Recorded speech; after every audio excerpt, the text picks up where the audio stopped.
യേശുവേ നന്ദി, യേശുവേ സ്തുതി. പിതാവേ നന്ദി, പിതാവേ സ്തുതി. പരിശുദ്ധാത്മാവേ നന്ദി, പരിശുദ്ധാത്മാവേ സ്തുതി. ദൈവം വീണ്ടും അരുളിച്ചെയ്തു, ജലമധ്യത്തിൽ ഒരു വിധാനമുണ്ടാകട്ടെ. അത് ജലത്തെ രണ്ടായി തിരിക്കട്ടെ. ദൈവം വിധാനമുണ്ടാക്കുകയും അതിന് താഴെയുള്ള ജലത്തെ മുകളിലുള്ള ജലത്തിൽ നിന്ന് വേർതിരിക്കുകയും ചെയ്തു. അപ്രകാരം സംഭവിച്ചു. വിധാനത്തിന് അവിടുന്ന് ആകാശമെന്നു പേരിട്ടു. സന്ധ്യയായി പ്രഭാതമായി രണ്ടാം ദിവസം. ദൈവം വീണ്ടും അരുളിച്ചെയ്തു, ആകാശത്തിനു കീഴിലുള്ള വെള്ളമെല്ലാം ഒരിടത്ത് ഒരുമിച്ച് കൂടട്ടെ, കര പ്രത്യക്ഷപ്പെടട്ടെ. അങ്ങനെ സംഭവിച്ചു. കരയ്ക്കു ഭൂമിയെന്നും ഒരുമിച്ച് കൂടിയ ജലത്തിന് കടലെന്നും ദൈവം പേരിട്ടു.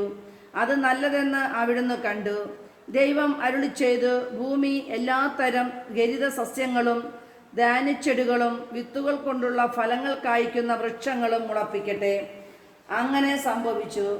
ഭൂമി എല്ലാത്തരം രഹിത സസ്യങ്ങളും ധാന്യച്ചെടികളും വിത്തുകൾ ഫലങ്ങളോടുകൂടിയ വൃക്ഷങ്ങളും മുളപ്പിച്ചു. അവ നല്ലതെന്നു ദൈവം കണ്ടു. സന്ധ്യയായി പ്രഭാതമായി മൂന്നാം ദിവസം. ദൈവം വീണ്ടും അരുളിച്ചെയ്തു, രാവും പകലും വേർതിരിക്കാൻ ആകാശവിധാനത്തിൽ പ്രകാശങ്ങൾ ഉണ്ടാകട്ടെ. അവ ഋതുക്കളും ദിനങ്ങളും വർഷങ്ങളും കുറിക്കുന്ന അടയാളങ്ങളായിരിക്കട്ടെ. ഭൂമിയിൽ പ്രകാശം ചൊരിയാൻ വേണ്ടി അവ ആകാശവിധാനത്തിൽ ദീപങ്ങളായി നിൽക്കട്ടെ. അങ്ങനെ സംഭവിച്ചു. ദൈവം 2 മഹാദീപങ്ങൾ സൃഷ്ടിച്ചു. പകലിനെ നയിക്കാൻ വലുത്, രാത്രിയെ നയിക്കാൻ ചെറുത്. നക്ഷത്രങ്ങളെയും അവിടുന്ന് സൃഷ്ടിച്ചു. ഭൂമിയിൽ പ്രകാശം ചൊരിയാനും രാവിനെയും പകലിനെയും നിയന്ത്രിക്കുവാനും വെളിച്ചത്തെ ഇരുളിൽ നിന്ന് വേർതിരിക്കാനും ദൈവം അവയെ ആകാശവിധാനത്തിൽ സ്ഥാപിച്ചു. അത് നല്ലതെന്ന് ദൈവം കണ്ടു. സന്ധ്യയായി പ്രഭാതമായി നാലാം ദിവസം. ദൈവം വീണ്ടും അരുളിച്ചെയ്തു, വെള്ളം ജീവജാലങ്ങളെ പുറപ്പെടുവിക്കട്ടെ. പക്ഷികൾ ഭൂമിക്കുമീതെ ആകാശവിധാനത്തിൽ പറക്കട്ടെ.